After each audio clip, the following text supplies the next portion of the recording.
What up, folks? I'm back once again doing another video game review, and this time I'm reviewing Zombie Nation for the NES. And pretty much the first time I've heard of this game was back last year when I was watching a YouTube video from Cinemassacre, where James and Mike pretty much was playing this particular game, so pretty much giving their thoughts about it from an overall standpoint.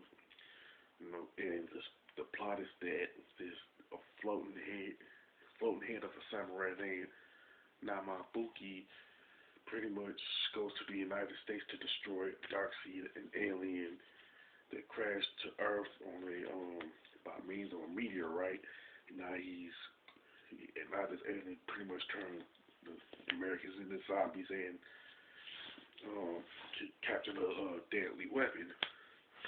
Now this samurai is on a mission to grab a samurai sword called I don't know I can't probably gonna butcher the name of it. But it's called Shura something to that nature, and it's going to take out Darkseid too. Now the game has 5 stages to it, which are New York City, the American Southwest, Texas oil refinery, the Dakota granite mines, and the last stage called Final Boss.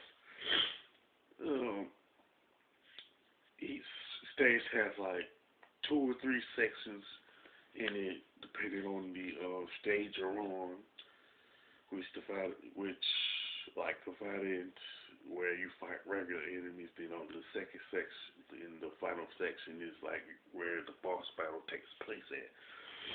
Now, each stage do have a different set of enemies in them. Like with New York City, you fight enemies like eagles, minecart snipers, and outlaws and stuff. To give you an example, now it's pretty much safe to say that all the bosses in the game pretty much require a different strategy. You know what I'm saying? Plus, you shoot some projectiles at buildings and enemies and stuff like that. When you see somebody yelling help, you save them and they'll give you increased firepower too. You know. Now this game is pretty fun, but the only thing is that you only have one life. Yeah, it's one of those games. You know, so with the graphics and stage design and stuff, it's pretty good. Even though it hasn't necessarily aged well, but it's still pretty decent. And the gameplay is pretty much simple and to the point. It's not that hard to like pick up and play. It's not like slow, sluggish, or frustrating or anything like that. But at the same time, it just didn't set any standards. You know what I'm saying, from an overall standpoint. But it's still good. And the soundtrack is pretty good. You know what I'm saying. Probably the best part of the game.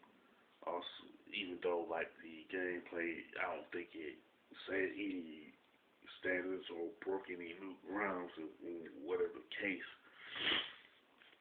But from an overall standpoint, Zombie Nation is a pretty decent game, pretty neat gem and all that. Just that it was pretty much overlooked in my opinion. You know what I'm saying?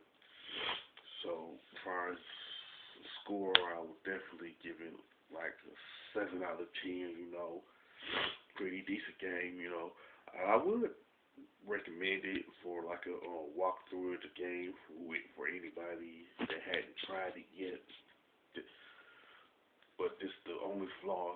The main flaw is that you just got one life. You gotta like really be hardcore in it. It saves your energy if you want to stand a chance to beat the game. You know. So with that being said, if you play Zombie Nation and you like it, you can mention it in the comment section of this video. If you like the review I did of this game, you can click the thumbs up button.